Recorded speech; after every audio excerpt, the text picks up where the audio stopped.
Izraeli ka deklaruar se ka kontroll të plot operativ ajror mbi kryeqytetin iranian Teheranin, 4 ditë pasi nisi sulmet ajrore në vend, raporton BBC. Ne kemi shkatruar 1/3 e lançuesve të raketave tok-tok të regjimit iranian, tha general brigade Efi Defri në një konferencë për mediat.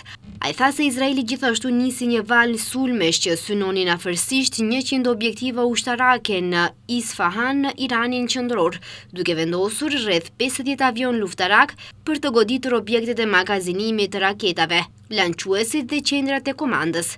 Irani goditi Izraelin në një valë sulmesh me raketa gjatë natës me numrin e të vrarëve në Izrael, që nga e premtja që është rritur në 24. Ministria e Shëndetësisë e Iranit raporton se të paktën 224 persona janë vrarë në sulmet izraelite që nga e premtja.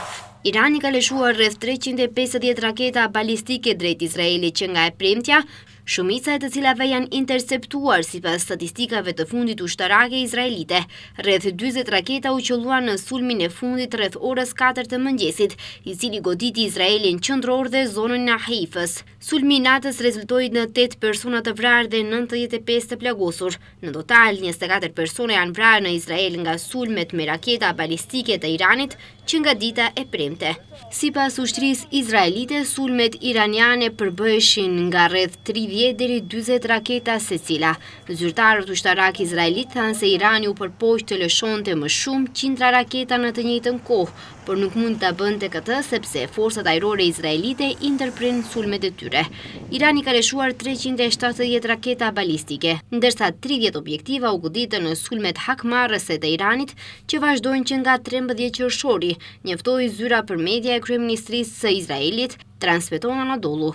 Më 13 qershor Izraeli nisi sulme në shkallë të gjerë duke synuar objektet bërthamore në qytete të ndryshme në Iran, si dhe komandën e lartë ushtarake, ndërkohë që shefi i shtabit të Iranit, komandanti i përgjithshëm i Gardës Revolucionare, disa komandantë të lartë dhe 9 shkencëtar bërthamor vdiqën në sulme. Numri total i viktimave civil u njoftua si 224. Komisioneri i lartë i OKB-s për të drejtat e njeriut, Volker Turk, shprehu shqetësim të thellë për përshkallëzimin e fundit ushtarak midis Izraelit dhe Iranit, duke bërë thirrje për përmbajtje dhe kthim në diplomaci. Përshkallëzimi ushtarak midis Izraelit dhe Iranit është thellësisht shqetësues, tha Turk, ndërsa paraqiti raportin e tij vjetor në Këshillin e 59 të drejtave të njeriut në Gjenev. Ai u bëri thirrje të gjitha palëve të angazhohen në negociata urgjente diplomatike për të dhënë fund këtyre sulmeve dhe për të gjetur një rrugë përpara. Presidenti i Turqisë Recep Tayyip Erdogan ka zhvilluar një bisedë telefonike me homologun e tij iranian, Masud Pezeshkian, transmeton Anadolu. Sipas deklaratës së bërë në llogarinë e rrjeteve sociale të kryesisë së komunikimit të presidencës së Turqisë, në bisedë u diskutua konflikti midis Izraelit dhe Iranit, si dhe çështjet rajonale dhe globale. Gjatë bisedës, Erdogan tha se kishte zhvilluar një sër kontaktesh me liderë në lidhje me konfliktin midis Izraelit dhe Iranit, edhe se Turqia është e gatshme të ndërmarrë një rol lehtësues për përfundimin e menjëhershëm të konfliktit dhe kthimin në negociatat mbi programin bërthamor.